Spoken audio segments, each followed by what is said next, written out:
161st Street, Yankee Stadium. Swung on a hit in the air to deep center. Gets back, away back. She is gone.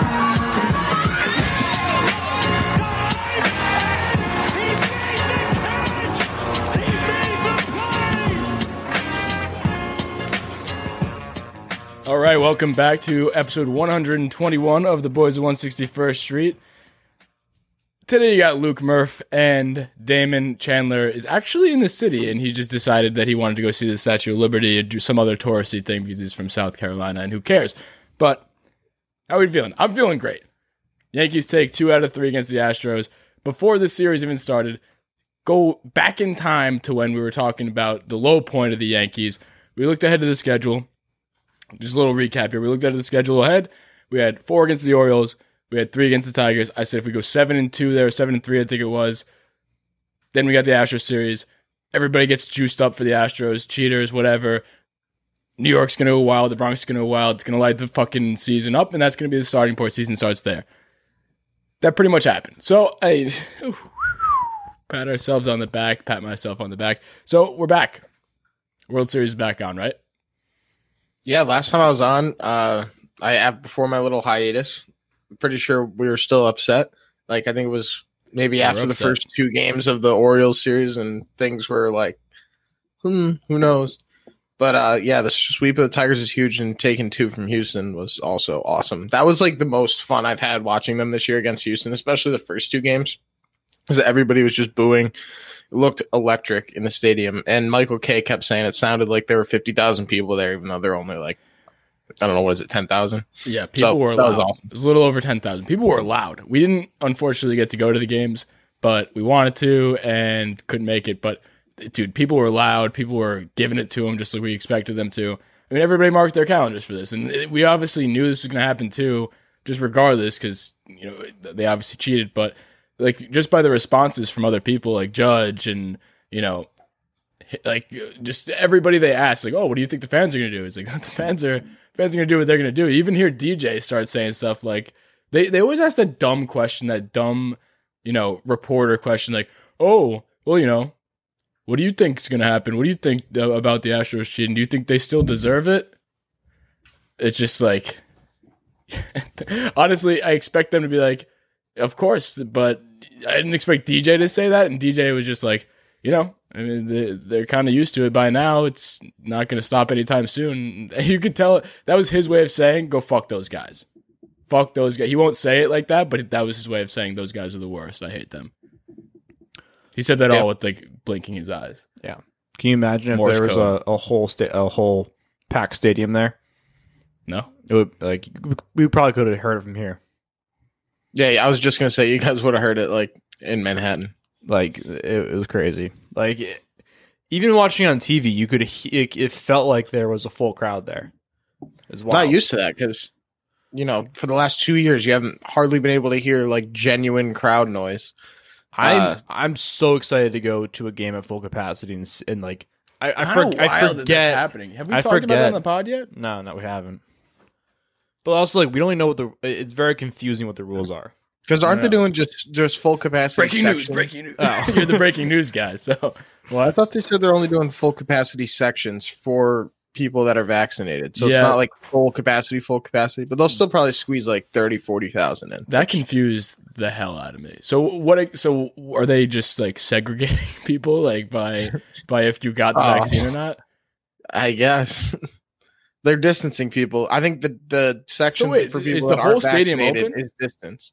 I don't know when this is being implemented. My understanding was that there are sections that are going to be socially distanced for those who are not vaccinated, and then for those who are vaccinated, you can sit in full capacity sections of the stadium. And I think that's true for City and Yankee Stadium. Okay. Well, regardless, sounds like there's going to be more fans allowed in the stadium very soon. So that's fun. Do you want to get into hot or not? We can get right into the conversation. Doing that. So, go for it. Obviously, there's a few names than one name that will obviously make this list. But without further ado, let's get into hot or not. So basically, for those of you listening for the first time, hot or nots are just lightning round, bunch of stats for the last week or so of any players who are hot or not. Murphy, you're going to do the nots. Damon, you're going to do the hots today. and they're going to basically say buy or sell, that they're going to continue being this hot or continue being this not. Okay, so let's get into it. Giancarlo Stanton. How about this guy, dude? I mean, last six games, he has a 630 batting average, just unbelievable. 3 home runs, 9 RBIs, a 385 weighted runs created plus. Not to mention that he's on a 12-game hit streak, and he's got about a billion a billion hits during that time span. All of which, there was some wild stat. This was a long one. There's some wild stat that he was going, what was it? The most ever since names like Bernie Williams, where he hit exit velos of whatever, 117, whatever it was. Are you buying that he's this hot and he can continue being this hot? Yeah, absolutely. Not out of my mind. Maybe not this hot, but no, we'll get back into it. More on that later. More on that later. So the Yankees starting pitching staff, the Yankees starters 3 earned runs or less in the last 15 out of the last 16 starts, and since that dates back to April 18th, and they have a 2.69 ERA during that time. I'm buying. You got faith in the pitching staff? I do. Okay. Starting and relieving or just? No, just starters. I'm buying still. Still buying? Yep. Gleyber Torres, last 5 games, 5 walks, basically a walk per game, only 1 strikeout, 278 batting average, and a high IQ play on the bases. One of the most exciting plays that I've seen. Yeah, he buying for sure. Okay. I'm putting more money on him. More money on him. Yeah. Okay. So let's get into for a lot of reasons. The Stanton. What was the Stanton stat that I was trying to regurgitate in real time there? That Stanton stat he's unconscious. He's unconscious. It's actually silly at this point that he's hitting this well. It's actually absurd. Like, there was no way he was hitting another home run today, and then he hits another home run today. Could you imagine? Sorry, Dame, but could you imagine just being any pitcher that has to face him right now? No. Did you see the meme that I posted about that? It's from Black Mirror, the guy who just jumps off the building. And every pitcher that ever has to face John. All right, I'm out. Peace. Like, when he's this hot, he's got to be like, I'd rather face Mike Trout when Mike Trout's like hot than Giancarlo Stanton when he's hot, because he's just that much better when he's hot. Like, he does. Mike Trout's so good because he's so consistent. Yeah. And Giancarlo Stanton just is on fire when he's hot. He does this, and he'll get so low at times too, which is why a funny thing that we were talking about before is how quick that Yankee fans went from booing him on his first strikeout or whatever the fuck it was to. Did you hear the MVP chants? Yeah. We hear the fun part about having 10% capacity is you hear everybody's conversations basically. Well, that's what Michael Kay was saying. Yeah, is that nobody should boo. They should just all stay quiet and just yell various creative insults from the stands so they'll be able to hear them. Well, here's the thing. Isn't that wild though? That they, I mean, it's not wild. It's not wild. It's very predicted. We knew this was going to happen. Yankee fans are this way. But also, this has been a long time coming for Stanton. It's not like he has been.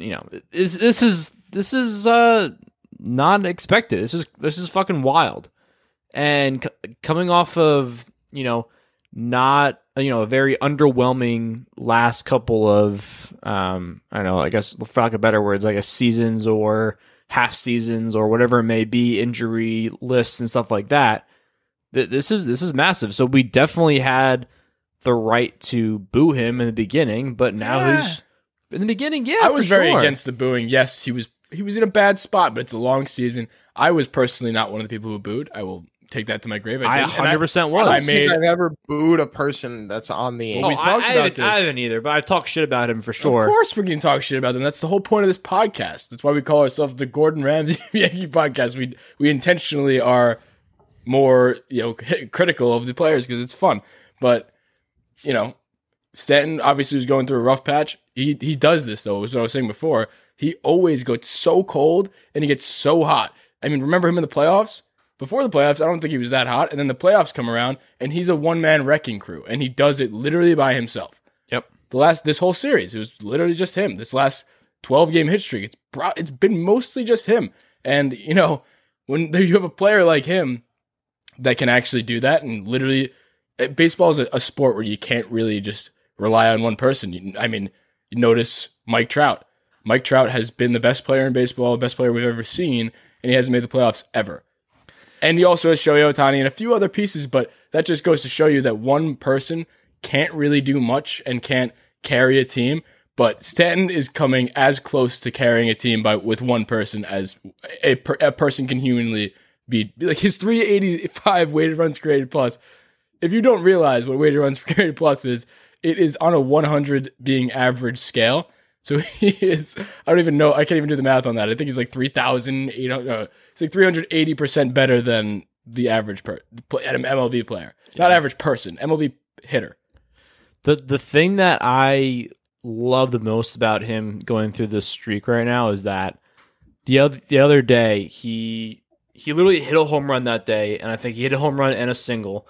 And it might not be the exact situation, but it was his third at bat or something like that, and he popped it up, and he went back in the dugout, and he was fucking pissed. Like he was like, I don't know if anyone saw this, but he was like slamming his bat and his helmet into the locker. Like he was like just being very, very, very upset openly about it, and that to me is like, this guy is locked in right now. He's upset that he popped it up after hitting a home run and a single already. This was two games ago. Oh, like during the hot streak. Yeah, I thought you meant like before. No, I'm saying what I love most about this right now is that even during this hot streak, he's still beating himself up because he popped up a ball. How wild is it too? I know this is a lot on Stanton, but this is the main talk of the town right now, so we're gonna keep fucking gassing his tires up. How wild is it that his batting average? Tires, you pump tires. We pump tires. He's got the gas from the pump tires. Whatever the hell he's got. He's got it all. So I don't give a fuck. Stanton, how wild is it that his batting average was like a 158, I think it was, a couple weeks ago, and now it's like, what is it right now? It was 314 before the game. Before the game. So now it's probably around there still, but just unbelievable. I mean, I know it's early. He absolutely is in the MVP conversation, right? I mean, it's so early for MVP. When is the last time a DH has won MVP? I know it's early to talk about him. Oh, he's going to win MVP. But obviously, we know he's done it before. He can do it, but he played outfield at the time. That absolutely... Yeah, there's just this other guy in the David American Ortiz. League. Yeah, I know. This guy, I don't know if you guys have heard of him, Mike Trout. He's actually kind of up and coming. He's pretty good. I thought he might give Stanton a run for his money. I thought you were... No players ever won the MVP as a DH. So he's just not going to win MVP then. Because I thought you were saying there's this player, his name is David Ortiz, and he never won one. So if he didn't, then Stanton can't. That's what I thought you were going with that. No. Obviously, we know Mike Trout does it from both sides, and so no DH has ever won. He probably just can't get a big enough WAR as a strictly a hitter. I feel like Nelson Cruz would have come close. He was the closest to doing it last year. Last year, yeah, that guy. Somebody's got to check him for roids. Here's the thing: like even if Stan did win, and I'm a Yankee fan and I love him, I personally like MVP. I can't get behind that. I think you need to play the field. My personal opinion. I agree. So David Ortiz came in second in 2005. He came in third in 2006, and Victor Martinez came in second in 2014 MVP voting. So you can come close. You can come close. Edgar Martinez? Victor. Or Victor Martinez. I said Victor. Sorry, did I say Edgar? Oh. So I think no. You said Victor. I didn't know if you meant Edgar. I think moral of the story is you can come close, but I think the deciding factor with the voters is this guy played the field, the one who obviously won in all those years, and the other guy didn't. And that's fielding guy. If the guy ahead of you is a above average fielder, then yes. But if he's like also a primary hitter and not a great fielder, then I can make the case for it. But obviously very early, but it's just crazy to see that he's hitting like this. And I hope it continues. Obviously, it's never going to continue at the level it's going right now. That's just not humanly possible. It's never been done at a large sample size. So it's just cool. It's just very cool to see, and I'm very happy to see it. When him and Judge are in the lineup together, and this is honestly some of the few times we've ever seen them together. Judge, last couple games, hasn't been playing too well, but we might talk about him in a little bit. But like when just having those two in the lineup and him in the 2-hole, I don't know if you want to get in that conversation now. Let's talk about it. Do you like him in the 2-hole, Stanton? I do. It's easy to say that because he's been hitting the cover off the ball since they slid him into the 2-hole. But I was talking to Mern, one of my roommates, and I said, you know what I like about it a lot is that when he goes yard, I know they did this anyway because Judge was hitting 2, Stan was hitting 3, but that little like between the legs and up thing that they do when after Stanton hits a home run, you couldn't handpick 2 players in baseball to do that and have it look cooler because they're both like trees trunks. They're huge. I never liked. So cool. Yeah, I never liked that they never put them back to back. Whether it was Judge 2, him 3, they always used to spread them out. I feel like Stanton was like 4. There was always a buffer between them. They never did it back to back. Logically, I was okay with the buffer normally, but now, dude, I don't want the buffer now. Like now, I'm okay with it. Now that I've seen it, Stanton's gonna see pitches now because he's got Judge backing him up. So like, I never liked the buffer, and I didn't realize how much I didn't like the buffer until I see this. Because how are you gonna pitch around Stanton? You physically cannot because Judge is behind him. Mm-hmm. Also, regardless if these guys are hitting well or not, let's say they're both in slumps. Yeah, you're still not gonna go right at them. You're still going to pitch. You're still going to be afraid, right? So just having those 2 guys back to back, just as an idea, they don't have to hit the ball. Just as a concept, having those 2 massive human beings back to back who hit the cover off the ball is petrifying. Yeah, you think if Judge, do you think they're the best 1, 2, 3? What was that? What? Do you think DJ, Stanton, and Judge are the scariest, maybe 1, 2, 3 in baseball? I think the only, I think yes, and like the only one who's close is probably. I'm thinking like Dodgers. I was gonna say Braves. I don't think the Dodgers. Braves too. Yeah. Okay. The Braves are probably scarier. I don't know because Albies is Acuna and Freeman. I would take ours over. Yes, the top 2, Acuna and Freeman. I think Albies waters it down a little bit compared to our top 3. He's been batting like 5-6. Makes it tough. It's also switched lefty righty. You can't. You're not. No matter what arm you're throwing with, you're facing 2 guys on the opposite side. That's true. Whereas if you're a righty, all 3 of the Yankees are righties. I may be biased, but I'll take DJ, Judge, and Stanton over. That is tough bargain.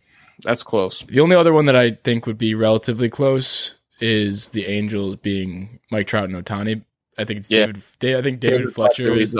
But David Fletcher is but Ohtani and Trout get it going on their own. They get themselves in the conversation. No, that's scary too. Yeah, I don't know. Who Definitely else. top 3.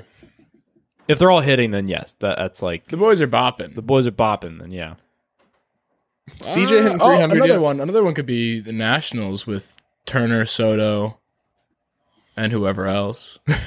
Turner and Soto, yeah, but Turner and Soto is fun. So I think everyone we just named, like everyone we just named had like an iffy third person. I think we have the strongest because we have 3 strong people. There's no iffiness. I don't know. I think that's a word. We're over iffying David Fletcher. He's better than we're making it out to be. Either way, this is the Yankees podcast, not an Angels podcast. This isn't the Boys of Angels land. Boys of One City, First Street of Anaheim. So you bought. I know we talked a lot about Stanton. We got in a lot of other conversations. So back to your buys. Yeah. Obviously, I think you're going to super buy Stanton, right? That's just that's like okay. I'm going to up that shit on Reddit. Sure. That was weird. That was weird. With the Yankees starting pitching you bought? Yeah. At this rate? I mean, the stat that I read to you was Yankees starters have given up 3 earned runs or less in 15 of the last 16 starts. Yeah. And a little fun extra stat that I didn't want to put in there. They have Yankees ERA as a whole, not just starters, not just relievers, have the lowest AL ERA. The Padres have the lowest in the Major League Baseball. Yeah. So they said that on the broadcast. Yeah. So the Yankees have the lowest in the AL with 3.08, the entire pitching staff, and that is the lowest for the Yankees in after 29 games since 1981.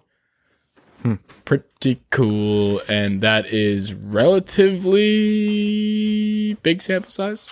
I mean, a month is pretty good. Yeah. I mean, I bought a little over a month. What? A little over a month. Yeah. I mostly bought.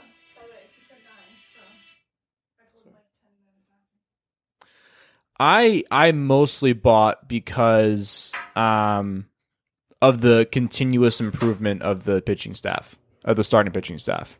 I think everyone's gotten better each start, and that's the main reason why I feel like I'm more confident each time I go out there. And especially because Kluber went out there lights out, and then we got guys like Domingo and Montgomery who are potentially, when we get down to playoff talk, we're getting those two guys are going to go up for a third, in spot in the rotation, fourth spot in the rotation.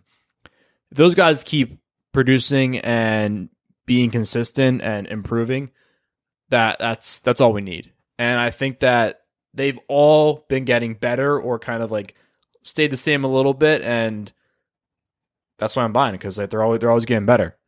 That's my case. I agree. It's interesting that we're leading the. I'm sure after today that might not be true, that we're still leading in ERA in the AL, but also other than outside of Cole, I don't think any of our starters have under a 3 ERA, because a lot of them have gotten banged up in at least one game.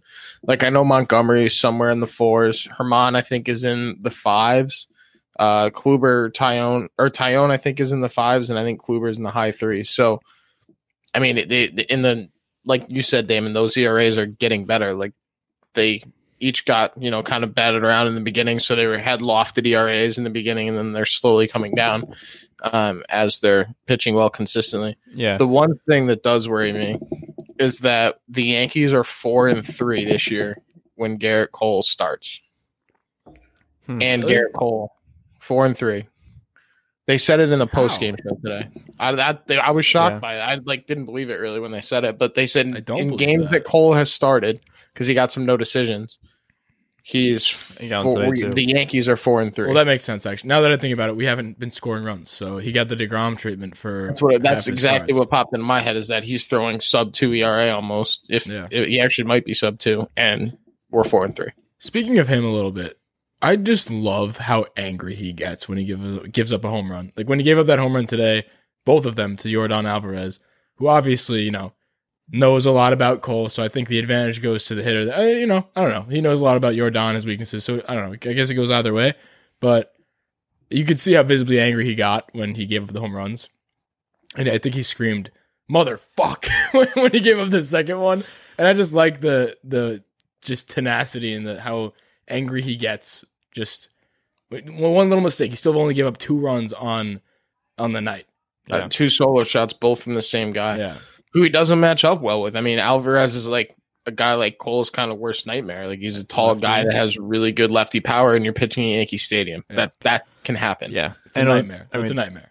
He was hitting tanks though. Him and G-Man Choi. I mean, they were tanks. Yeah, they were fucking spin over the middle, and they literally went so far. Yeah, but I mean, that's a good hitter. The thing that surprises me about tonight, and it's so different from every other Cole start, is that he only had 4 strikeouts and I think like 8 swing and misses, and he still only gave up 2 runs on 2 solo home runs. Dude, so he doesn't need to rely on the strikeout. Yeah, you mentioned why not when you can? Yeah.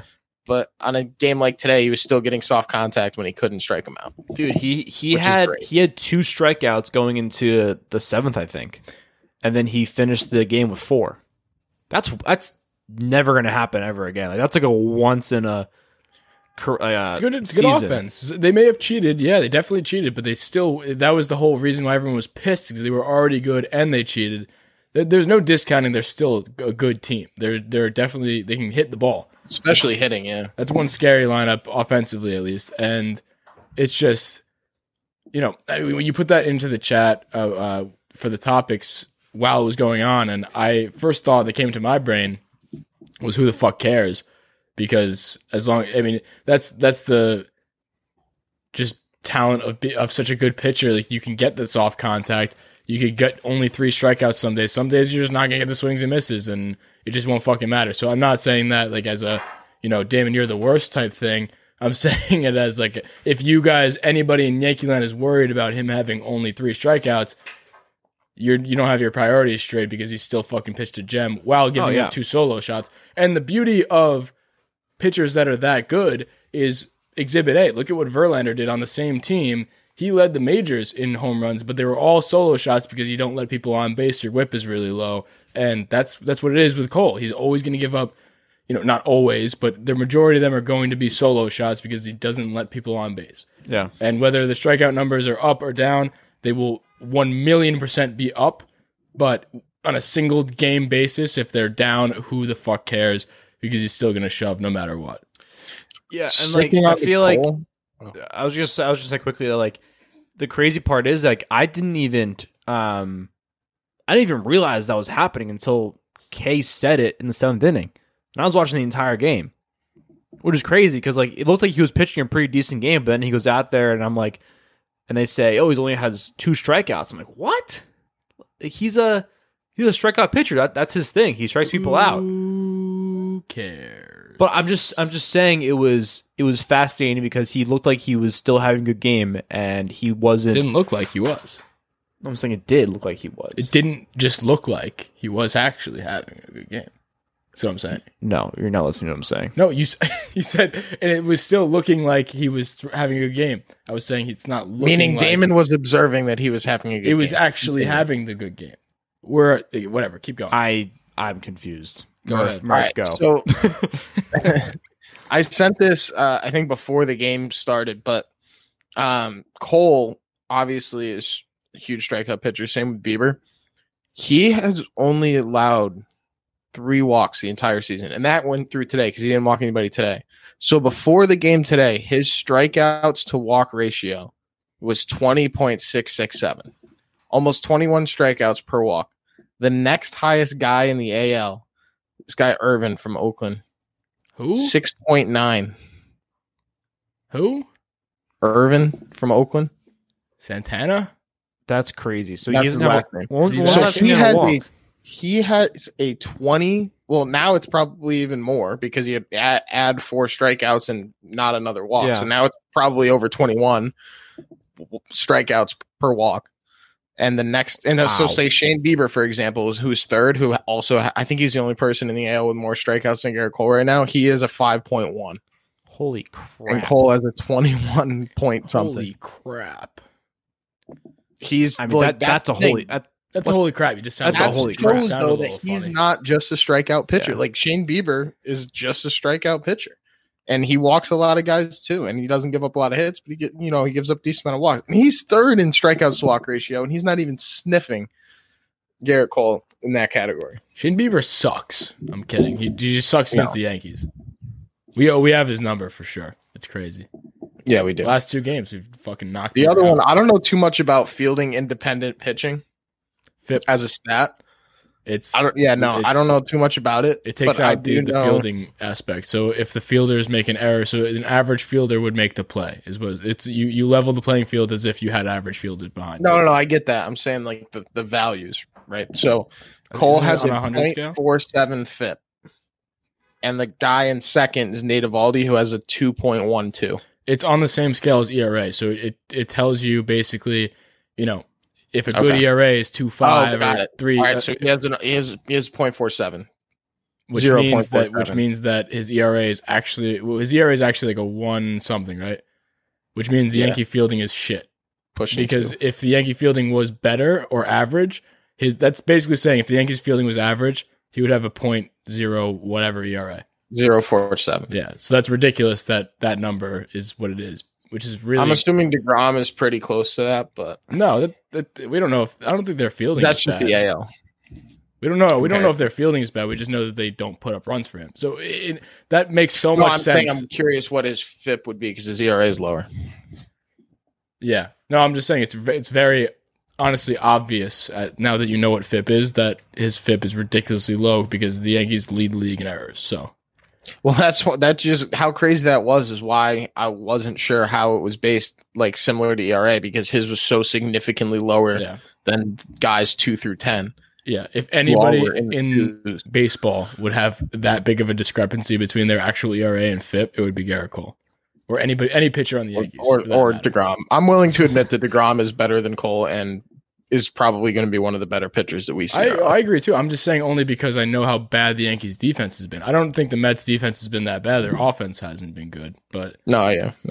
that's the difference between FIP and ERA. All right, Bless you. want to do the knots? Kinda Yeah, got carried away with Forgot we're knots. still on that. Yeah, let's do it. Murphy, what do Yep. you got for us? Music was not playing. There we go. All right, Murph. So we got some knots. It has been very high times in Yankee land, and we feel great. But Got to shed some light on the things that don't happen so good. So, I was looking at the Judge's numbers, and when the boys are bopping, we want 2 and 3 being going deep every time. Doesn't seem like that happens all the time. They don't really, I've never seen a time where they're both completely locked in and in sync. So Judge last 2 games. This is just a 2-game sample size, Murphy. I know you're a big sample size advocate, but 0 for 9 with 7 strikeouts, Murphy. You worried or no?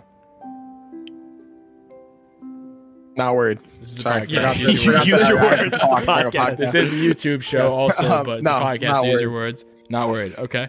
Kyle I would have been Higashioka. worried if he had 9 consecutive because that would have tied the record. Would it? Reggie Jackson, That's 9 straight. Yeah, he's a little. Kyle Higashioka, 1 for 12 with a double, 4 strikeouts. Yeah, I'm kind of worried. I'm more disappointed than worried. We'll get into it. This is just Like answer the like question. A mother. Clint Frazier, 2 for his last 16 with 2 home runs. I'm worried. So you were worried about Judge or no? No, you weren't worried No. about Judge and you were worried about the other 2. I was not worried about Judge. I was disappointed about Higashioka, and I am worried about Frazier. I'm not upset. I'm disappointed. That's worse. So I don't think we need to talk about Judge. Yeah, it's 2 games, but we saw the first however many games for Stanton, and now look at him. And Judge is the exact same way. So there's I will no say I need. hope they can get hot at the same time one day. That'd be really cool. That's what I was saying too. Like, I don't remember one time ever where they were both just not even how Stanton is right now. I haven't seen a time where they were both just cruising at an above average level. One is always not, and one is always hot. Whenever we do this Or segment, one is always hurt. yeah, that's it. Well, when they're in the lineup, especially also, they've barely been in the lineup together. Period. Now they're heading back to back, so maybe that helps each other out. But I feel like every time we do this segment going forward, I know it's a new segment, but I feel like every time we have Stanton or Judge in the hot, the opposite will be in the not, and that's just the way. That's a thing to look forward to every episode. I feel like it's just going to continue. It's always been and it always will be. I hope it doesn't, because could you imagine if both of them are just mashing baseballs? I think that's like too powerful. Like, No, you know what I mean? I Like think that's they're like not that. letting it happen. Like they're both just too powerful that they can't coexist in the same lineup hitting baseballs that hard at the same time. Like it would cause like a glitch in the matrix. You have to give the rest of the league a break. You have to. Yeah, they're gonna have to both start like every countdown 0-1 because they're just too good.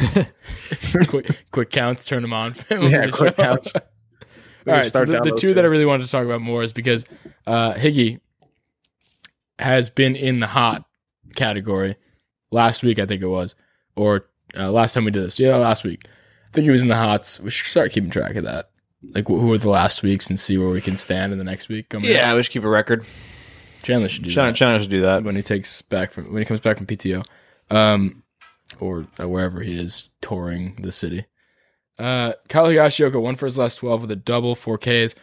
He was on the hots last time, and his WRC plus was somewhere in the 300s, just like Stanton is right now. So basically, flip the 2. Not as great as Stanton has been, but Higgy was obviously fool's gold, and we in the hot, people sold it real fast because he's not going to be doing Stanton type things. Stanton, you'll buy that because this is what he won an MVP for. This is what he makes so much money for. Kyle Higashioka is now not. Is he coming back down to earth? Is that why you sold him? Is this what you think he's going to be, or is it like a happy medium between the 2? Well, so for me, when we were talking about him in the hots, I was kind of arguing that we should throw him in the lineup more often than Gary and see how he actually does. And we've done that, and he's now not playing well. So that's why I'm not like, my expectations weren't high enough to be worried about him, whereas they are for Clint Frazier, which we'll get to. But I'm disappointed that this little experiment of putting him over Gary hasn't paid off, at least yet. It's going to be interesting. I agree with that, but he's had 12 at bats. I'm not. No, that's true. I think it's a small sample size, and either way, I'm more right now. I'd rather have him behind there than Gary every day. I agree, but just for defensive reasons. And Gary can't hit either. Second, Gary can hit better than he can. Well, but Higgy's shown he's been a better hitter this year so far.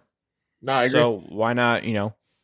Gary will still get his starts trying to figure it out. I'm not saying that, But as of right now, I feel better with Higgy behind the dish right now, regardless.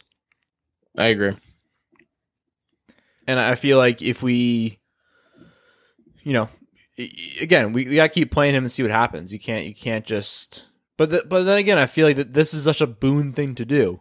It's like, right, no, it is. Well, hey, you're gonna get more playing time, buddy. I promise. I'll say it publicly just to make it seem like I'm actually doing it. Oh, no, he's actually doing it, though. And then but not yet. It's only been 12 at bats. It's only been like 3 games. So I guess. Who knows? Then like a week later, Gary Sanchez is gonna start playing more. And they're like, the thing I said earlier, that was a lie. Again, go talk to Clint. He knows what I'm talking about. Good segue. What do we got about Clint? Yeah. One thing I wanted to mention about Higgy before we move on, can you just like appreciate for a second the unbelievable pitch framing? I mean, I looked at the numbers. I looked at the numbers and the eye test line up. He's 100th percentile in pitch framing. 100th percentile, meaning he's the best in pitch framing. And it shows, dude, the first pitch of the game when Cole was in, there was a clear ball. He stole a strike right to start. It was so outside, and he went, for those watching on YouTube, I just that must make it so much easier. I wasn't a pitcher. I was a catcher. It wasn't admittedly that good at framing, but you know how much confidence that must give your pitcher to know that your catcher can take anything that sniffs the black and make it a strike. Oh, hell yeah. Like, your strike zone is huge now. It's like, unbelievably huge. It's just crazy. I think he stole the next one, too. Just the first flies so far under the radar. But he did get squeezed a little bit today. Yeah, the ump was a little inconsistent today, but besides the fact he's still an amazing framer, so got to give him credit for that. So, Clint, 2 for his last 16, 2 home runs.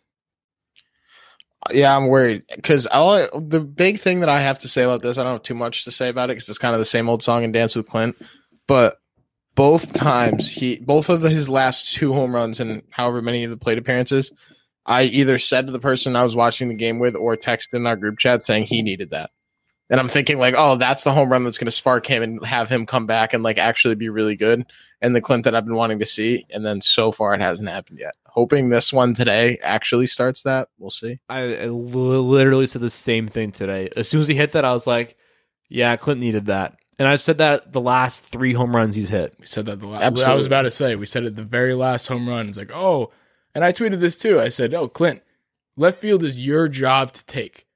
Go and take it. No, like that home run is a step. The last home run was also a step. I thought he would catch fire after that.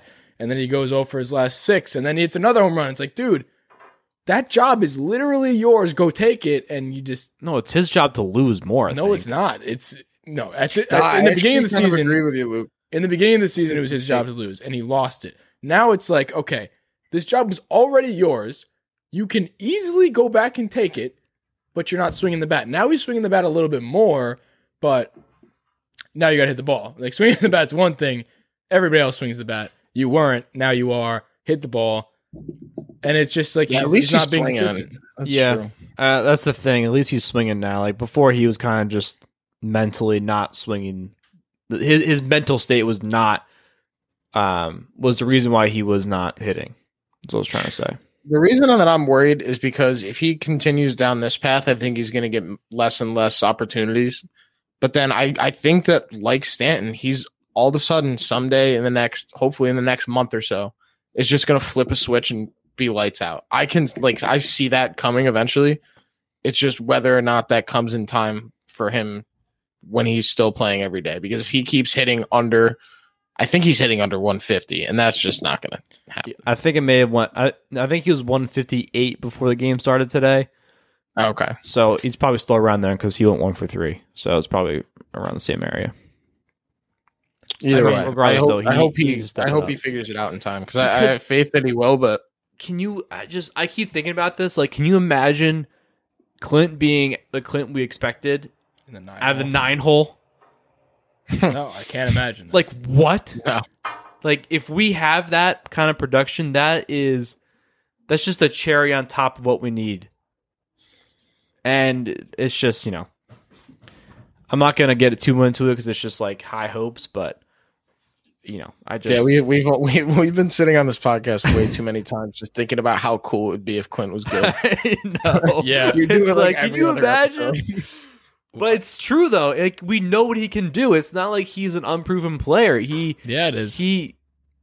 No, like Totally I'm an saying, unproven like we player. know what he can. We know what he's capable of, but he's just been so inconsistent with it. Listen, It's different than Mike Ford say, who we Yeah. think Mike Ford we don't sucks. think Mike Ford can be that much better than he is. He stinks. Hey, I Chill actually out had a on question Mike about Mike Ford. Ford. no, I Mike didn't look Ford this up. sucks. I don't know if either of you guys have looked this up. He was hitting 097 before his last plate appearance today, so probably even lower than that. We could just say With 2 home 97. runs. We Are could- his only 2 hits home runs? Probably. Yeah, I think so. I'm pretty sure they are. I'm not entirely sure if that's actually true, but if he's hitting under 100, he hasn't been up that long. He only has 2 hits. We're gonna call out the Mike Ford line from now on. So like when Andujar comes up, he'll still be in there because Urshela's hurt. Speaking of Andy Hart, you guys have any confidence that he comes back to his Rookie of the Year form? I'm going to call him Rookie of the Year. Fuck Otani. and do Well, no, because Glaber was rookie of the year. Oh no, he was. Oh, he was over Glaber. Yeah. Any confidence But, at all that he remotely comes close to being the offensive player that he was before? I'm gonna Quick say answer, just yes or no. no because I don't think he's gonna get the opportunity Murph, to do yes so. or no? Nah, he's not going to hit 42 doubles again, but he'll be serviceable. No, I mean that's a season long stat. He's already missed some time. I'm just saying, like the type of at bat, the type of player he was in the box on a game to game basis. I think I agree with you what you're saying because he's not going to get the opportunities that he did that season. Never. Because he played third base. We didn't have Gio at the time, but in a little bit of a lessened offensive role, you think he could be remotely close? Like, what are we expecting out of him coming back into this lineup? Not his rookie of the year. I don't think he hits two. What did he Fair. hit? Like 280. Regardless, I do you think he'll be- like really hot? Like I think he's going to be like a 240, 250 type hitter. Maybe 20 home runs and maybe 20 doubles. I mean, 20 home runs. I mean that's if he plays every serviceable day. bat. That's if Gio is out for the season and then he plays every day. I mean that's That's assuming full playing time. that's no one wants that. But I'm expecting I'm expecting a lot because I feel like I was because I was looking at some of his AAA stats. He's hit a couple home runs the past few games. I feel like he'll kind of come in. I hope he'll come in with like a chip on his shoulder type thing, where I feel like him out of everybody, like he's the type of guy who has something to prove, like really, because he again should have been Rookie of the Year. He should have been a Rookie of the Year. And then after that, he just hasn't had opportunities to It's play. 2 years ago, though. Like, who gives But- a fuck anymore? Well, yeah, he I'm got saying hurt. I'm and saying lost that his because job. it's not like he had that season and then didn't have hit opportunities to play. 100 for he 75 games and got sent down. Yeah, because he you're had absolutely no right. opportunity to play. He got hurt and then he got stepped down and then Gio became Gio and then just very unfortunate events for this guy's career. So we don't know, and it's not like it's just sus because we probably won't know because Gio is there and Gio is our third baseman. So let's play a game Our red games. to end this episode out because we have a reservation. Sorry, Murphy. But let's play a it's game all right. of ceiling and floor. So what is the absolute ceiling? Because like you said, I think I like what you said. I don't want to give you too much credit, but Yeah, I was like, what? Since when? God forbid. so you were saying, you said something that I agreed with, but I think I already forgot. Today, Junior. I say very few good things, so I know. it shouldn't be Check that. check the tape. That's shouldn't true. be that hard. I said and do What was hard. this? Floors and ceilings, shoots and Well, ladders. I was just saying floor and ceiling. Here's what it was. You were basically saying that he has something to prove, and I completely agree that he has something to prove. But I also feel like, that's a saying that's reserved for people that are kind of somebody. He went from being a total stud, better than Glaber in a year where Glaber was the prospect, and Andujar beat him out and was higher in Rookie of the Year voting. So you're somebody then. He's a flat out nobody right now. You don't have a spot in this roster. You are not even enticing enough for a trade from that 1 year because there's no DH in half the teams, so you clearly can't field. He's legitimately a nobody right now. He's He a has- 24-year-old used to be. Used to be for a very short period. Unprecedented. Barely even was anything for that. It's 1 season. And, he's been hurt. He's been in and out. He doesn't have a position, doesn't get the reps because he doesn't field.